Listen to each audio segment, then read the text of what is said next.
Hi friends, welcome to Kavita logs and tips. ಎಲ್ಲ ಹೇಗಿದ್ದೀರಾ friends? ಎಲ್ಲ ಚೆನ್ನಾಗಿದ್ದೀರಾ ಅಂತ ನಾನು ತಿಳಿದಿದ್ದೀನಿ.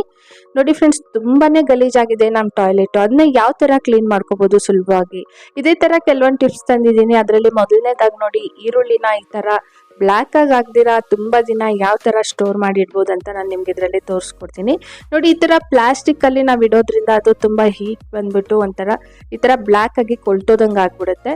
ಆಗ ನೋಡಿ, ನೀವು ಈ ತರ ನ್ಯೂಸ್ ಪೇಪರ್ ಅಲ್ಲಿ ಏನಾದ್ರೂ ಹಾಕಿಟ್ಟಿದ್ದೀರಿ ಅಂದ್ರೆ ನೀವು ಎಷ್ಟೇ ದಿನ ಇಡಿ ಅದು ಕೊಳ್ತೋಗೋದಿಲ್ಲ, ತುಂಬಾ ದಿನ ಆದ್ರೂ ಫ್ರೆಶ್ ಆಗಿರುತ್ತೆ.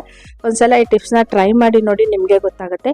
ಈರುಳ್ಳಿ ರೇಟ್ ಜಾಸ್ತಿ ಇದ್ದಾಗೆಲ್ಲ ನೀವು ಈ ತರ ಮಾಡೋದ್ರಿಂದ ತುಂಬಾ ದಿನನೇ ಸ್ಟೋರ್ ಮಾಡಿ ಇಟ್ಕೊಬಹುದು, ತೇವಾಂಶ ಏನು ಇರೋದಿಲ್ಲ ಅದರಲ್ಲಿ. ಮತ್ತೆ ನೋಡಿ, ನಿಮ್ಮ ಮನೆಯಲ್ಲಿ ಈ ತರ ಬ್ರೂ ಕಾಫಿ ಪುಡಿ ಇದ್ದೇ ಇರುತ್ತೆ. ಇದು ಸೆಕೆಂಡ್ ಟಿಪ್. ಈ ಬ್ರೂ ಕಾಫಿ ಪೌಡರ್ನ ನಿಮ್ಮ ಮನೇಲಿ ಈ ತರ ದೀಪ ಇರುತ್ತಲ್ಲ ಅದರಲ್ಲಿ ಹಾಕೊಂಬಿಡಿ. ಹಾಕಿದ್ದಾದ್ಮೇಲೆ ಅದರಲ್ಲಿ ಮಧ್ಯದಲ್ಲಿ ಒಂದು ಕರ್ಪೂರ ಇಟ್ಬಿಟ್ಟು ಇದನ್ನ ಹಚ್ಚೋದ್ರಿಂದ ಫ್ರೆಂಡ್ಸ್, ಇದ ಒಂದು ಬ್ರೂ ಕಾಫಿ ಪೌಡರ್ ಇದ್ರೆ ಸಾಕು, ಅದ್ರ ಫುಲ್ ಬೇಕಾದ್ರೂ ಹಾಕೊಂಬಿಡಿ. ಹಾಕ್ಬಿಟ್ಟು ನೋಡಿ, ಈ ತರ ಕರ್ಪೂರ ಇಟ್ಬಿಟ್ಟು ಇದನ್ನ ಬೆಳಗೋದ್ರಿಂದ ಮನೆಯಲ್ಲಿ ಸಂಜೆ ಹೊತ್ತು ನೀವು ಇದನ್ನ ಹಚ್ಬೇಕಾಗತ್ತೆ. ಹಚ್ಚೋದ್ರಿಂದ ಈ ಸ್ಮೆಲ್ ಫ್ರೇಗ್ರೆನ್ಸ್ ಇಂದ ಮನೆಯಲ್ಲಿ ತುಂಬಾನೇ ಫ್ರೆಶ್ ಆಗಿರುತ್ತೆ. ಮತ್ತೆ ನೋಡಿ, ನಿಮ್ಮ ಮನೇಲಿ ಯಾವುದೇ ರೀತಿ ನೆಗೆಟಿವ್ ಥಾಟ್ಸ್ ಏನು ಇರೋದಿಲ್ಲ, ಮತ್ತೆ ಸೊಳ್ಳೆಗಳು ಸಹ ತುಂಬಾನೇ ಕಮ್ಮಿ ಆಗ್ಬಿಡುತ್ತೆ. ಈ ತರ ಮಾಡೋದ್ರಿಂದ ನೋಡಿ, ಸಂಜೆ ಹೊತ್ತು ನೀವು ಹಚ್ಬೇಕಾಗತ್ತೆ. ಈ ತರ ತುಂಬಾನೇ ಕರ್ಪೂರದ ಸ್ಮೆಲ್ ಆಗ್ಬೋದು ಅಥವಾ ಕಾಫಿ ಪೌಡರ್ ಸ್ಮೆಲ್ ಆಗ್ಬೋದು. ಮನೆಯಲ್ಲಿ ಫ್ರೇಗ್ರೆನ್ಸ್ ಸಹ ಅಷ್ಟೇ ತುಂಬಾ ಚೆನ್ನಾಗಿರುತ್ತೆ, ಫ್ರೆಶ್ ಆಗಿ ಒಂಥರ ಫೀಲಿಂಗ್ ಬರುತ್ತೆ. ಒಂದ್ಸಲ ನೀವು ಟ್ರೈ ಮಾಡಿ ನೋಡಿ, ತುಂಬಾನೇ ಟೆನ್ಷನ್ಸ್ ಏನೇ ಇದ್ರೂ ತುಂಬಾನೇ ರಿಲೀಫ್ ಆಗ್ಬಿಡುತ್ತೆ. ಇದು ಸ್ಮೆಲ್ಲು ಅಷ್ಟೇ ತುಂಬಾ ಚೆನ್ನಾಗಿರುತ್ತೆ ಫ್ರೆಂಡ್ಸ್. ಈ ತರ ನೀವು ಮನೆಯಲ್ಲಿ ಹಚ್ಚೋದ್ರಿಂದ ತುಂಬಾನೇ ರಿಲ್ಯಾಕ್ಸ್ ಆಗ್ತೀರಾ. ಒಂದ್ಸಲ ಟ್ರೈ ಮಾಡಿ ನೋಡಿ. ಮತ್ತೆ ನೋಡಿ, ನೆಕ್ಸ್ಟ್ ಟಿಪ್, ನೀವು ಈ ತರ ಹಳೆ ಲೆಗ್ಗಿನ್ಸ್ ಇದ್ರೆ ಏನ್ ಮಾಡ್ತೀರಾ ಅಂದ್ರೆ ಬಿಸಾಡ್ಬಿಡ್ತೀರಾ. ಆ ಹಳೆ ಲೆಗ್ಗಿನ್ಸ್ ನ ನೀವು ಬಿಸಾಡ್ದಿರಾ ಯಾವ ತರ ಬಳಸ್ಬೋದು ಅಂತ ನಾನು ನಿಮ್ಗೆ ತೋರಿಸ್ಕೊಡ್ತೀನಿ. ನೋಡಿ, ಈ ತರ ಕೆಳಗಡೆ ಒಂದ್ ಕಡೆ ನಾನು ಕಟ್ ಮಾಡ್ಕೊಂಡಿದೀನಿ. ಕಟ್ ಮಾಡ್ಕೊಂಡ್ಬಿಟ್ಟು ನೀವು ಎರಡನ್ನೂ ಬೇಕಾದ್ರೆ ಕಟ್ ಮಾಡ್ಕೊಂಡು ನೀವು ಇನ್ನೂ ಸ್ವಲ್ಪ ದಪ್ಪ ಬೇಕಾದ್ರೆ ಮಾಡ್ಕೊಬಹುದು. ನೋಡಿ, ನಾನು ತೋರಿಸ್ತಾ ಇದೀನಿಲ್ಲ, ಈ ತರ ಯಾವ್ದಾದ್ರು ವೇಸ್ಟ್ ಒಂದು ಕಂಬಿ ಇದ್ರೆ, ಕಂಬಿ ತರ ಏನಾದ್ರು ಒಂದು ಕೋಲ್ ಆಗ್ಬೋದು ಅಥವಾ ಈ ತರ ಕಂಬಿ ಆಗ್ಬೋದು, ಉದ್ದದಿದ್ರೆ ಅದ್ರೊಳಗಡೆ ಈ ತರ ಸೇರ್ಸ್ಕೊಂಡ್ಬಿಟ್ಟು ಆ ಕೊನೆಯಿಂದ ನೀವು ಸೂಜಿ ದಾರ ಹಾಕ್ಬಿಟ್ಟು ಹೊಲ್ಕೊಂಬರ್ಬೇಕು. ಅದು ಕಂಬಿ ಪಕ್ಕದಲ್ಲೇ ಹೊಲಿಬೇಕಾಗತ್ತೆ. ಕಂಬಿ ಅಥವಾ ಕೋಲು ನೀವೇನು ಇಡ್ತೀರೋ ಅದರಲ್ಲೇ ಪೂರ್ತಿ ಸ್ಟಿಚ್ ಮಾಡ್ಕೊಂಬನ್ನಿ. ಈ ತರ ಹೊಲಿಯೋದು ಬೇಕಾದ್ರೆ ಮಿಷಿನ್ ಅಲ್ಲಿ ಸಹ ಅಳತೆ ಹಾಕೊಂಡು ಹೊಲ್ಕೊಂಡು ಮತ್ತೆ ಸೇರಿಸ್ಕೊಬೋದು. ನೋಡಿ, ಈ ತರ ಸಹ ನೀವು ಮಾಡ್ಕೊಬೋದು, ಮಿಷಿನ್ನೇ ಇರ್ಬೇಕಂತ ಏನಿಲ್ಲ. ಈ ತರ ಮಾಡಿದ್ದಾದ್ಮೇಲೆ ನೋಡಿ, ಈ ತರ ಕೊನೆಯಲ್ಲಿ ನೀವು ಗಂಟು ಹಾಕೊಂಬಿಡಿ. ಅದು ಪೂರ್ತಿ ಕೊನೆಯವರೆಗೂ ಹೊಲಿಸ್ಬಿಟ್ಟು ಈ ತರ ಸೇರಿಸ್ಕೊಂಡು ಗಂಟು ಹಾಕ್ಬಿಡ್ಬೇಕು. ಗಂಟು ಹಾಕಿದ್ದಾದ್ಮೇಲೆ ಏನ್ ಮಾಡ್ಬೇಕಂತ ನಾನು ನಿಮ್ಗೆ ತೋರಿಸ್ಕೊಡ್ತೀನಿ. ನೋಡಿ, ಕೆಳಗಡೆಯಿಂದ ಸೈಡ್ಸ್ ಇಂದ ನೀವು ಈ ತರ ಒಂದು ಅಲ್ಲಿ ನಾವು ಹೊಲಿಗೆ ಹಾಕಿದೀವಲ್ಲ ಅಷ್ಟು ದೂರವರೆಗೂ ಈ ತರ ನೀಟಾಗಿ ಕಟ್ ಮಾಡ್ಕೊಂಡ್ ಹೊಲಿಗೆ ಹಾಕಿರೋ ಹತ್ರ ಕಟ್ ಮಾಡಬೇಕು. ಅಷ್ಟು ಎಲ್ಲ ಕಡೆ ಅಂದ್ರೆ ಪೂರ್ತಿ ಹಿಂಗೆ ಮೇಲೆವರೆಗೂ ಈ ತರ ಚಿಕ್ಕ ಚಿಕ್ಕದಾಗಿ ನೀವು ಕಟ್ ಮಾಡ್ತಾ ಬನ್ನಿ ಫ್ರೆಂಡ್ಸ್. ಈ ತರ ಮಾಡಿ ನೀವು ಇದನ್ನ ಯಾವ ತರ ಬಳಸ್ಬೇಕಂತ ನಾನು ನಿಮ್ಗೆ ತೋರಿಸ್ಕೊಡ್ತೀನಿ. ನಿಮ್ಗೆ ತುಂಬಾನೇ ಉಪಯೋಗ ಆಗುತ್ತೆ ಫ್ರೆಂಡ್ಸ್. ನೋಡಿ, ಇದನ್ನ ನೋಡಿ ಮೇಲೆಗೆ ಈ ತರ ರೋಲ್ ಮಾಡ್ತಾ ಬನ್ನಿ. ಮೇಲೆಗೆ ರೋಲ್ ಮಾಡ್ತಾ ಬಂದ್ರೆ ನೋಡಿ, ತುಂಬಾನೇ ಒಳ್ಳೆ ಒಂದು ಸ್ಟಿಕ್ ರೆಡಿ ಆಗುತ್ತೆ ನಿಮ್ಗೆ. ಇದು ಬಂದ್ಬಿಟ್ಟು ಕ್ಲೀನಿಂಗ್ ಸ್ಟಿಕ್. ಇದು ನಿಮ್ಗೆ ಬೇಕಾದ್ರೆ ನೀವು ಮೇಲೆ ಎಲ್ಲ ಕ್ಲೀನ್ ಮಾಡಕ್ಕೆ ಆಗಲ್ಲ, ತುಂಬಾನೇ ಒಂದು ಶೋಕೇಶ್ ಮೇಲೆ ಆಗ್ಬೋದು, ತುಂಬಾನೇ ಹೈಟ್ ಆಗಿರೋ ಕಡೆ ಎಲ್ಲ ಕ್ಲೀನ್ ಮಾಡಕ್ ಆಗಲ್ಲ ಅನ್ನೋರು, ಅಥವಾ ಕಬೋರ್ಡ್ಸ್ ಮೇಲೆ ಆಗ್ಬೋದು, ಮೇಲೆ ಇರೋ ಕಡೆ ಎಲ್ಲ ಕ್ಲೀನ್ ಮಾಡಕ್ ಆಗಲ್ಲ ಅನ್ನೋರೆಲ್ಲ ಈ ತರ ಮಾಡಿ ಕ್ಲೀನ್ ಮಾಡೋದ್ರಿಂದ ತುಂಬಾನೇ ನೀಟಾಗಿ ಕ್ಲೀನ್ ಮಾಡ್ಕೋಬಹುದು. ನೋಡಿ, ಈ ತರ ಮೇಲೆಗಡೆ ಇದು ತುಂಬಾನೇ ಮೇಲೆ ಇರುತ್ತೆ, ಅಲ್ಲೆಲ್ಲ ನಾವು ಮೇಲೆ ಹತ್ತಿ ಮಾಡಕ್ ಆಗೋದಿಲ್ಲ. ನೋಡಿ, ಆವಾಗ ನೋಡಿ ಎಷ್ಟೇ ಧೂಳಿದ್ರು ನೀವು ನೀಟಾಗಿ ಗೋಡೆ ಮೇಲೆ ಆಗ್ಬೋದು ಅಥವಾ ತೇವ ಮಾಡ್ಕೊಂಡು ಬೇಕಾದ್ರೆ ನೀವು ಗೋಡೆಗಳ ಮೇಲೆ ಸಹ ಧೂಳೆಲ್ಲ ಒರೆಸ್ಬೋದು ಅಥವಾ ಬಾಗ್ಲಲ್ಲಿ ಒರೆಸ್ಬೋದು. ಬೇಕಾದ್ರೆ ನೋಡಿ, ಈ ತರ ನೀಟಾಗಿ ಎಲ್ಲ ಕಡೆ ಒರೆಸಿ ನೀವು ನೀಟಾಗಿ ಇಟ್ಕೊಬಹುದು. ಅದಕ್ಕೆ ಇದು ತುಂಬಾನೇ ಉಪಯೋಗ ಆಗುತ್ತೆ. ಮತ್ತೆ ನೋಡಿ, ನೆಕ್ಸ್ಟ್ ಟಿಪ್ ನಾನು ನಿಮ್ಗೆ ತೋರಿಸ್ಕೊಡ್ತೀನಿ.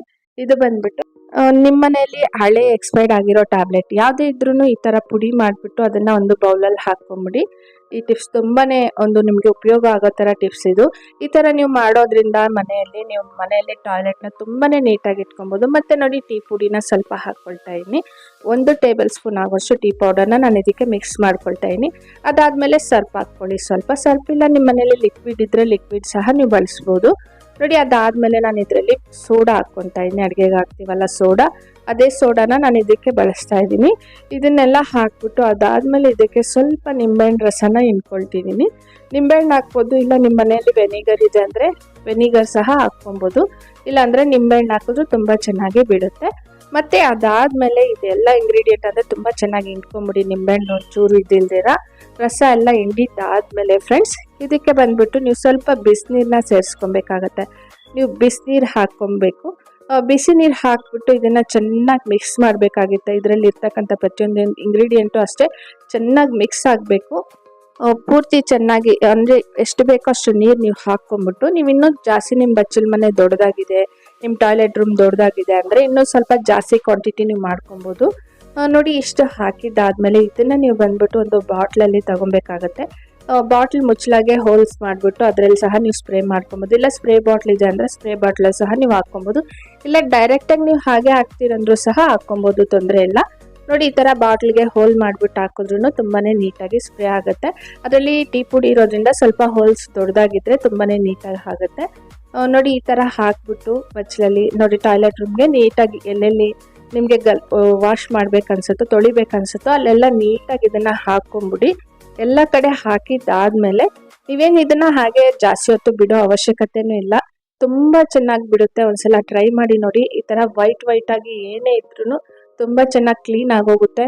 ನಿಮ್ಮ ವಾಶ್ರೂಮ್ ಆಗ್ಬೋದು ಅಥವಾ ಶಿಂಕ್ ಆಗ್ಬೋದು, ಪ್ರತಿಯೊಂದು ಅಷ್ಟೇ ಎಲ್ಲ ಕಡೆ ನೀವು ಈ ಥರ ಹಾಕ್ಬಿಟ್ಟು ಇದನ್ನು ಅಷ್ಟೇ ನಾರು ತಗೊಂಡು ಸ್ವಲ್ಪ ಉಜ್ಜಿಬಿಟ್ರೆ ಸಾಕು. ನೀವು ಎಲ್ಲ ಕಡೆ ಈ ಥರ ಮಾಡಿ ನೀವೇನು ಜಾಸ್ತಿ ಉಜ್ಜೋ ಅವಶ್ಯಕತೆ ಇಲ್ಲ. ಸ್ವಲ್ಪ ಸುಮ್ಮನೆ ಲೈಟಾಗಿ ಈ ಥರ ನೀವು ಸ್ಪ್ರೆಡ್ ಮಾಡಿಕೊಂಡು ಸ್ವಲ್ಪ ಉಜ್ಜಿದ್ರೂ ಸಾಕು, ತುಂಬಾ ಕ್ಲೀನಾಗಿರುತ್ತೆ. ಒಂದ್ಸಲ ಟ್ರೈ ಮಾಡಿ ನೋಡಿ. ಈ ಥರ ನೀವು ಆಗಾಗ ಮಾಡೋದ್ರಿಂದ ನಿಮ್ಮ ಟಾಯ್ಲೆಟ್ ರೂಮ್ ತುಂಬಾ ಫ್ರೆಶ್ ಆಗಿರುತ್ತೆ. ಯಾವುದೇ ರೀತಿ ಬ್ಯಾಡ್ ಸ್ಮೆಲ್ ಬರೋದಿಲ್ಲ, ತುಂಬಾ ನೀಟಾಗಿ ಕ್ಲೀನ್ ಆಗೋಗುತ್ತೆ ಫ್ರೆಂಡ್ಸ್, ಯಾವುದೇ ರೀತಿ ಕರೆ ಇಲ್ದಿರ. ನೋಡಿ ಈ ಥರ ಸ್ವಲ್ಪ ಹೊತ್ತು ಉಜ್ಜಿದಾದ್ಮೇಲೆ ಮತ್ತೆ ನೀವೇನು ಮಾಡಬೇಕಂದ್ರೆ ಸ್ವಲ್ಪ ನೀರು ಬಿಟ್ಕೊಂಬಿಡಿ. ನೀವೇ ನೋಡ್ಬೋದು ಮತ್ತೆ ರಿಸಲ್ಟ್ ಯಾವ ಥರ ಇರುತ್ತೆ ಅಂತ. ತುಂಬಾ ನೀಟಾಗಿರುತ್ತೆ. ನೀವೇನು ಬೇರೆ ಯೂಸ್ ಮಾಡೋ ಅವಶ್ಯಕತೆನೇ ಇಲ್ಲ. ಈ ಥರ ನೀವು ಮಾಡೋದ್ರಿಂದ ಅವಾಗ ತುಂಬ ಫ್ರೆಶ್ ಆಗಿರುತ್ತೆ. ನೀವೊಂದ್ಸಲ ಟ್ರೈ ಮಾಡಿ ನೋಡಿ, ನಿಮಗೆ ಗೊತ್ತಾಗುತ್ತೆ. ಎಷ್ಟೇ ಕರೆ ಇದ್ರೂ ಗಲೀಜಿದ್ರು ತುಂಬ ನೀಟಾಗಿ ಕ್ಲೀನ್ ಆಗೋಗುತ್ತೆ ಫ್ರೆಂಡ್ಸ್. ನೀವೇ ನೋಡ್ಬೋದು ಯಾವ ಥರ ಕ್ಲೀನ್ ಆಗಿದೆ ಅಂತ.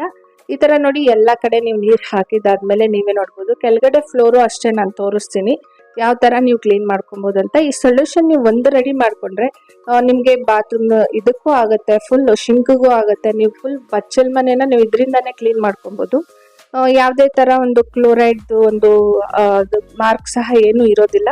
ತುಂಬ ನೀಟಾಗಿ ಕ್ಲೀನ್ ಆಗೋಗುತ್ತೆ. ಒಂದ್ಸಲ ಟ್ರೈ ಮಾಡಿ ನೋಡಿ. ಸೋಡಾ ಮತ್ತು ಲೆಮನ್ ನಿಂಬೆಹಣ್ಣು ಇವೆಲ್ಲ ಹಾಕಿರೋದ್ರಿಂದ ಇದರಲ್ಲಿ ತುಂಬಾ ನೀಟಾಗಿ ಕ್ಲೀನ್ ಆಗೋಗಿ ತುಂಬ ಫ್ರೆಶ್ ಆಗಿ ಸ್ಮೆಲ್ ಸಹ ಅಷ್ಟೇ ತುಂಬ ಚೆನ್ನಾಗಿರುತ್ತೆ. ನೀವೇ ನೋಡ್ಬೋದು ಯಾವ ಥರ ನೀಟಾಗಿ ರಿಸಲ್ಟ್ ಬರ್ತಿದೆ ಅಂತ. ಕೊಳೆ ಎಲ್ಲ ನೀಟಾಗಿ ಹೊಟ್ಟೋಗಿ ತುಂಬಾ ಫ್ರೆಶ್ ಆಗಿ ಕಾಣುತ್ತೆ ಫ್ರೆಂಡ್ಸ್. ಒಂದ್ಸಲ ನೀವು ಟ್ರೈ ಮಾಡಿ ನೋಡಿ, ನಿಮಗೆ ಗೊತ್ತಾಗುತ್ತೆ. ಮತ್ತು ಈ ಥರ ಆಗಾಗ ಮಾಡೋದ್ರಿಂದ ನಿಮ್ಮ ಟಾಯ್ಲೆಟ್ ರೂಮ್ ಆಗ್ಬೋದು ಇವೆಲ್ಲ ನೀಟಾಗಿ ಫ್ರೆಶ್ ಆಗಿರುತ್ತೆ. ಫ್ರೆಶ್ ಆಗಿ ಇಟ್ಕೊಳ್ಳೋದ್ರಿಂದ ಏನಾಗುತ್ತೆ ಅಂದರೆ ನಮಗೆ ಇನ್ಫೆಕ್ಷನ್ ಎಲ್ಲ ತುಂಬ ಆಗೋದಿಲ್ಲ. ಒಂದ್ಸಲ ಈ ಥರ ಮಾಡಿ ನೋಡಿ. ನಾನು ಮಾಡಿರೋ ವಿಡಿಯೋ ಇಷ್ಟ ಆಗಿದ್ರೆ ಪ್ಲೀಸ್ ಲೈಕ್ ಕೊಡೋದು ಮಾತ್ರ ಮರಿಬೇಡಿ ಫ್ರೆಂಡ್ಸ್. ಅದೇ ಥರ ನನ್ನ ಚಾನಲ್ನ ಸಬ್ಸ್ಕ್ರೈಬ್ ಮಾಡಿ, ಬೆಲ್ ಬಟನ್ ಕ್ಲಿಕ್ ಮಾಡಿ, ಇನ್ನೂ ಹೆಚ್ಚಾಗಿ ನೋಟಿಫಿಕೇಶನ್ ನಿಮಗೆ ಬರುತ್ತೆ. ಅದೇ ಥರ ನನ್ನ ಚಾನಲ್ನ ಶೇರ್ ಮಾಡಿ. Thank you friends.